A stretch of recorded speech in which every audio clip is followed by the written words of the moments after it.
very long deposition, so as quick as we can get that video produced, we will get that out. The transcript will be released as soon as her attorneys approve it. That's the standard rules of a deposition, and I think that I think this was a productive deposition today. I think we learned a lot.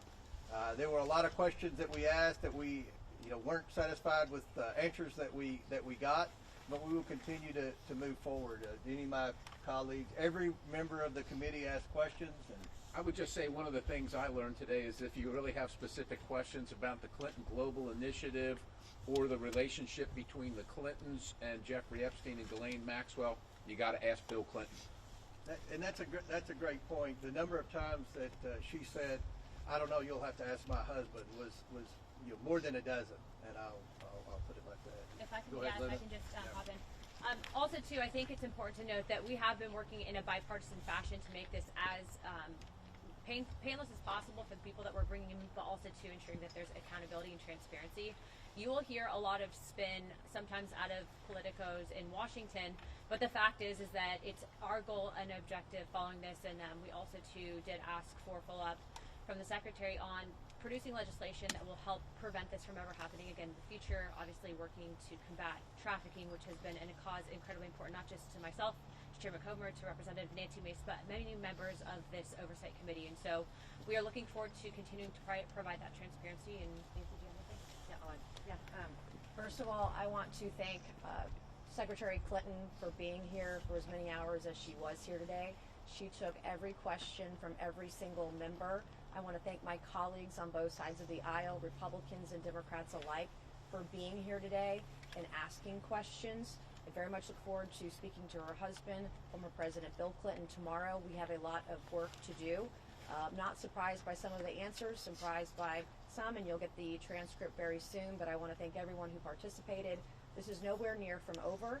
And in making my notes today, I've got names of individuals that I believe we need to haul to the Oversight Committee and ask them questions, ask them their perspective, ask them about other potential witnesses or victims or potential predators.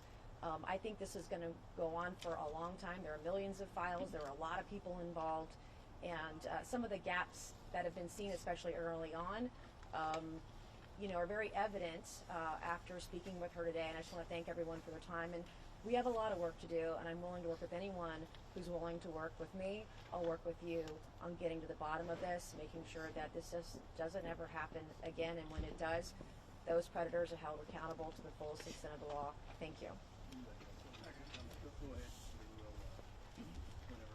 So this is a nonpartisan issue.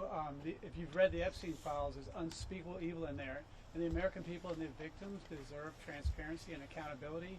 The biggest thing I think we need to know is how do we strengthen laws to prevent human trafficking in America, if not the world?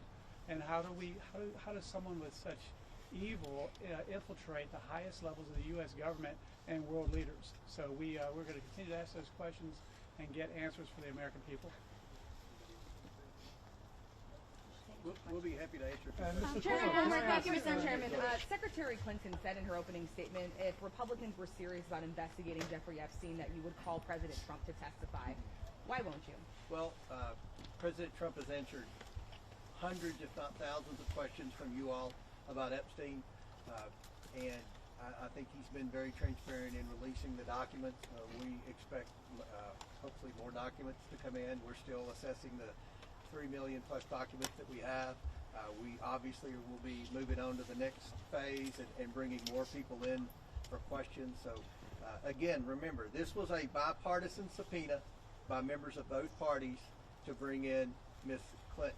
And it's just a shame that it took 7 months. And I know every member of our committee has a big list of names they want to bring in. These are big, powerful people that hire very skilled law firms, and they delay, and part of when you delay in this investigation, it takes 7 months to bring a witness in like it did today. That creates a problem. So we're trying to move as quickly as we can. We're obviously following what's going on in the United Kingdom now. We're following, everything. I know that there are a lot of eyes, and hopefully the media will play a role in this. The media has a role. The documents have been made public. We're going to continue to fight for more redactions. There are some names who are redacted. I think we all agree shouldn't be redacted. I don't think they're who you think they are. So that's why we want those names. Chairman, if I could just add in real quick to follow up on that, though, we asked specifically the victims, and we were all there, as well as the Speaker and the Democrat members of Congress, if the president was involved, and they exonerated him. So why would we bring in the president of the United States, who's been exonerated, who cooperated with law enforcement, and who released the files when we had to fight? We basically threatened to hold the Clintons in contempt if they didn't want to come in. So to be clear, we had cooperation. We asked the victims directly, and he was exonerated. So I would encourage all of you to at least do the fair reporting and understanding that just like you would not publish false statements about the Clintons in some of the allegations that have been made about them, you would give the President of the United States the same respect. And he Yeah, also, but he the also went evidence to is law leading enforcement. us. Hey, Mr. Chairman. Mr. Coleman, can I ask? Hold on a second, guys. Hold on. Mr. Chairman. President Trump has released more files than anyone during the Biden administration. 0 files, no DOJ involvement.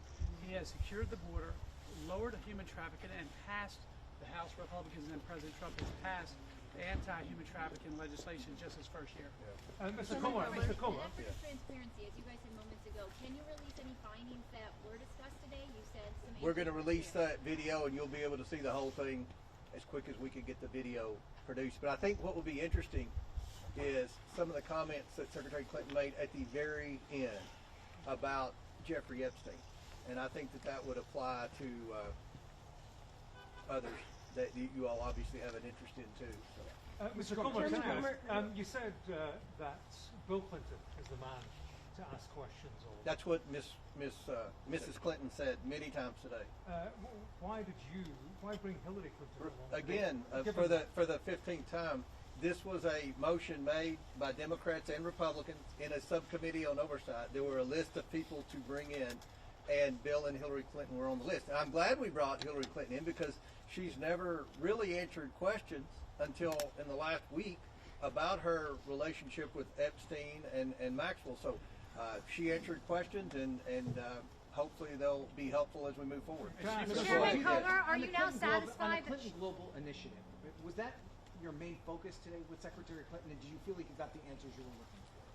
Well, I don't want to disclose too much of what was said, but most of the questions that we asked about the Clinton Global Initiative, which were very specific questions, some of them were backed by emails and other documents that have been released by the Department of Justice.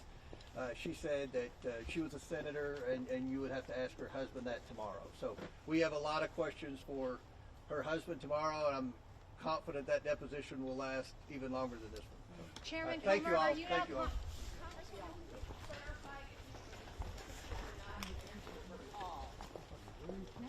NBC.